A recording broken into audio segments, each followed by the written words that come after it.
Morning guys, it's Jack, All Leeds TV. I think you know why I'm here. Hey! Liverpool 1, Leeds 2. I'm sure like everyone here this morning, you're all as happy as I am. You're all over the moon, you're all just like, did that really happen? Well yeah, I'm telling you, it did happen and it was fantastic, Yeah, I mean, what can you say? I don't think there were many of us out there expected that yesterday. I'll admit I was one of them. I've just thought it could be a long night this, because obviously the last couple of games have not been what you class as what we would say is good enough for us as Leeds fans, for the club and for everyone. It's not been good enough, and I think them players know themselves. But last night, did they turn up? Boy, they turned up, and we deserved it. We deserved the 3 points. There's no ifs or buts about it. I don't care. I know that we've got all this that Meslier were man of the match, and rightly so. But in the day, Meslier was just doing his job. You try to score past him, he's there to stop you, and he did it. And I mean, he was even unlucky with Salah's equaliser.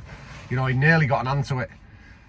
But yeah, giving a keeper the man of the match always makes it sound like you've been battered, and we know we was never battered. We weren't battered. If anything, we probably should have been 3 up in the first half. It should have been probably 3-1 at half time. But yeah, I mean, we can talk about the game there. Obviously we got off to a great start. Gomez. But hold on now. This is when I've seen afterwards and they're on about it, and they're saying it's a mistake by Gomez. But you'll watch Aronson. He lost the ball, but he never give up, and he put him under pressure to make that pass.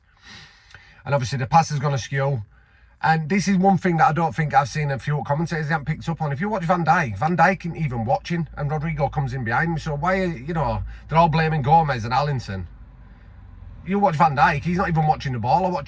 He's not even watching the ball, but he's not also watching that Rodrigo's behind him. But anyway, tough. That's it. We'll have that 1-0. Obviously, straight away then, Cooper. I had visions of the playoff semi-final against Derby. All over it. They all flashed before my eyes again, Cooper and Meslier. Obviously, it was Cooper and Casilla then, but luckily, he just obviously, I think it was Cock who got back and he did it offline. But anyway, but apart from that, then first half, I thought we were well in the game. I mean, Liverpool, I think that it said about the possession stats were 68% to something like 32% or something like that. But yet, all Liverpool, for me, I watched Liverpool, it would just, let's knock it along the back, and then it would either bomb it, hit it out wide to the 2 fullbacks. That seemed to be their tactic, and put the high looping ball in for someone to try and get their head on it. And I thought Leeds combated it, and Leeds coped with it very, very, very well, because they are 2 good players, Robertson and Trent.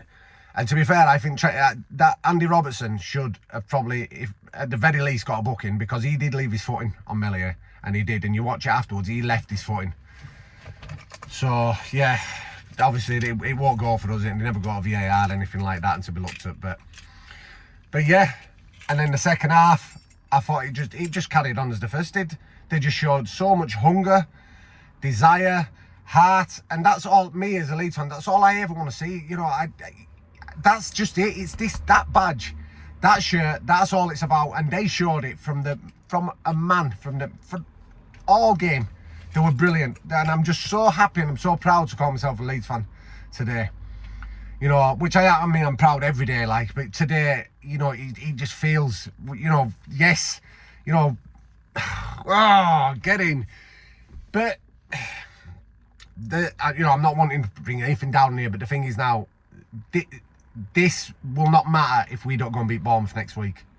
It's like it seems to me we just need to play the so-called Big Six every week, because his best performances seem to come against them, these so-called bigger sides, and the ones that we should be beating we seem to be struggling against. But next week, Bournemouth, for me, I think that was an important win last night after how things had been going and what have you. But I think next week is a massive, massive game. There's no point going to Anfield and winning and then getting a draw at home against Bournemouth. It'll take us nicely, move us nicely, and it should put us in the top half of the table. We beat Bournemouth next week. That's how congested, obviously, the table is. It means nothing at the minute. But it's still the positioning, never mind the points. You look at the position in the league, that's the one you look at. You know, we were in the bottom, we were second bottom yesterday, and now we've moved up a bit. We could be top half by next week. That's how it goes. But yeah, I mean, let's get, obviously we'll go on to players. Meslier, you've got to say deservedly, he won man at match. I mean, he pulled off some fantastic saves, but as I've said, that's his job, and he did his job absolutely fantastic last night. Somerville, I mean, I think we've got a real baller. He were close to getting man at match. We've got a real ball, and that's not just because of his goal, but his overall running and attitude, and he was just there all the time. And the kid's got great feet, as you could see there, and he never panicked. And you know, I think with more game time, that kid will get better and better because he'll get more and more confidence. So yeah, you know, he's one that I'm really starting to like the look of. What else? I mean, to be honest, let's get back onto right. Obviously, last week, you know, I've more or less calling for Jesse Marsh's head, but I think it was more frustration. You'd always, like, we do these videos, and it's on the it's sort of on the emotion of what's just happened. With the games and everything, and I've done videos, and you can go back. I've actually tried to back him. I said, look, I'd give him 10 to 15 games, but I think the Leicester game would have won after, obviously we played so well against Arsenal, and he just changed the team for whatever reason, only he knew, and it didn't work. And then I think everyone's frustration grew from that, and then obviously getting beat by Fulham last week. You know, we got beat, but they didn't play bad, but Fulham was just more clinical. And that's what it was. But obviously everyone's emotions are high. Then I call for his head. But tonight I'm going to give him credit where it's due. Jesse Marsh got everything right tonight. He got his side right, he got his tactics right, but most importantly, he got his substitutions right. And that has been the big bugbear on me with Jesse Marsh at the minute. I was waiting on 70 minutes Klitsch, and I was saying, please do not do it tonight. It is not needed. It is not needed to bring Klitsch on in this game tonight, and he didn't. He did the right thing. He brought Gnonto on, and look at what he did. Look at what he did. I think them 10 minutes he were on, you could see how sharp he is. And I'm going to make a call here. I think he deserves to start in front of Harrison next week. I do, against Bournemouth, because the kid's hungry. You could see, I mean, the little header, he just headed it past Robertson for the goal, obviously the winning goal that we got. And then still, he knew what he was going to do, and he put the ball in lovely into the box for Bamford. I mean, less said about Bamford again, you know, but we'll get onto him shortly. And then obviously Somerville, the composure he showed. He had 3 Liverpool defenders around him. One of the so-called best defenders in the world, which I think is absolute bullshit, Van Dijk. I think he's overrated. And I think last night Sean, again, he just stands off people, and, you know, and Somerville puts it in the net, and it's everything that we deserved. But, yeah. What do you do with Patrick Bamford? I mean, come on. It's like he just cannot use his right foot, and it's not good enough. I mean, I've seen a stat there that I think he's missed something like, I think that might be 9th golden, what you would class as a golden opportunity, something that a Premier League striker should score, and he's missed 9 now this year. He's had 9 golden opportunities, golden chances to score. Now, if Patrick Bamford had put them in, we'd be actually 5 points better off. So it shows that it is costing us. Now, I'm not slagging Patrick Bamford as a player. I think he brings a hell of a lot to Leeds as a team. But as a goal scorer, he brings nothing. He brings nothing.